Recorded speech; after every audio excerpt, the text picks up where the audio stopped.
The Beaks sheared straight off of ducks in Orange County, California.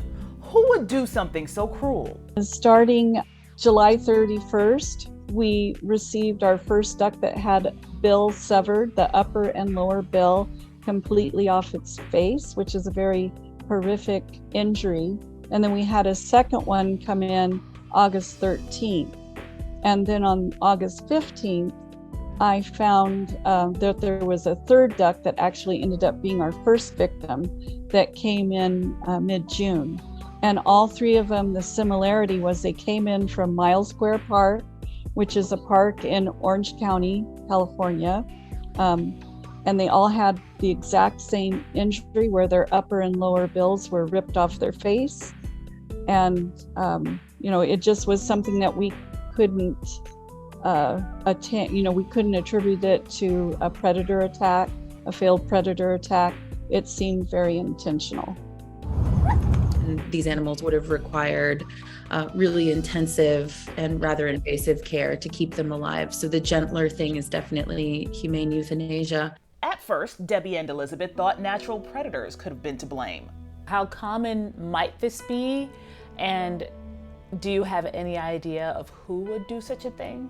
To see three animals with the same really abnormal type of disfigurement in such a short time span from the same area and an injury that we've never seen before, it really makes it highly likely that humans are to blame. And then when we pair that with an eyewitness account from a member of the public about suspicious activity and possible mutilation of animals, all of that information together creates a picture where human abuse becomes unfortunately the most likely cause. Since mallards are migratory birds, they're also protected under federal law. So messing with these ducks can carry local, state, and federal charges. This is not only a federal problem, but it's a local problem as well. So talk to me about that.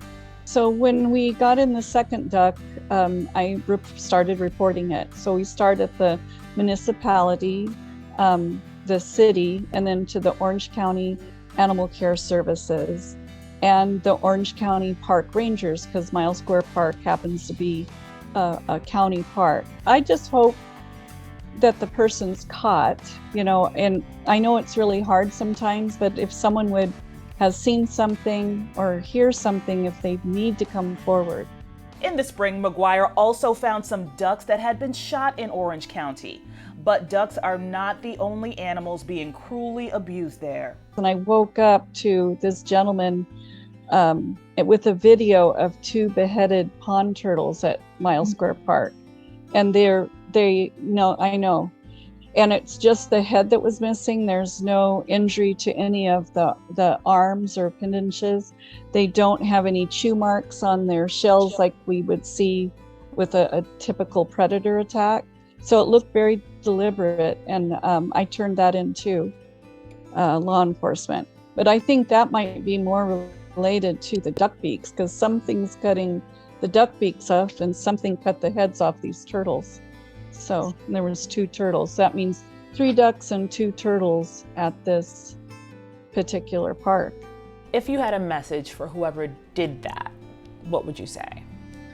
I think that the public doesn't often appreciate the level of pain that wildlife experiences because our wild animals don't show pain the same way that humans or even our pets do. They're so much more stoic about it. They may not show the same signs as far as vocalizing and things like that. But as Debbie said, it is absolutely true that this is an excruciatingly painful type of injury. And whatever the reason that this happened, we are begging the public to understand that this is painful and inhumane and cruel. And whatever the reason, please stop. And if you know anything about what's happening, please come forward and report it for the sake of these animals. Inside Edition Digital reached out to Orange County Animal Care, one of the agencies investigating. A spokesperson said they cannot comment since the investigation is ongoing. Inside Edition Digital also reached out to California's Department of Fish and Wildlife. A spokesperson there said they also would not be able to comment because of the ongoing probe. Officials encourage people to report any suspicious activity to their CalTIP line at 888-334-2258. A private citizen reportedly offered up to a $5,000 reward for information leading to the arrest and conviction of the heartless culprit or culprits. For Inside Edition Digital, I'm Stephanie Officer.